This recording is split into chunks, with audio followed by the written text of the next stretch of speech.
యేసుక్రీస్తు శిలువపై మరణించిన రోజును మనం గుడ్ ఫ్రైడే అని ఎందుకు పిలుస్తాం?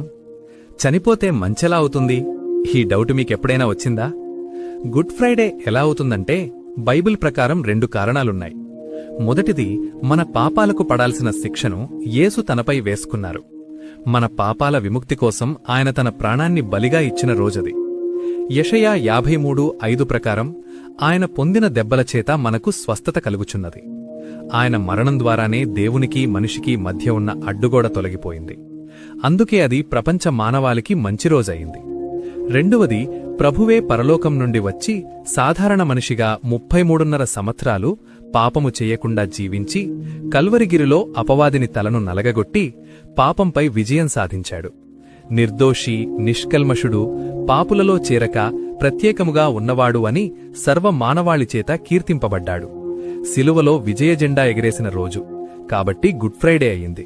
ఈ ఇన్ఫర్మేషన్ నచ్చితే లైక్ చేయండి.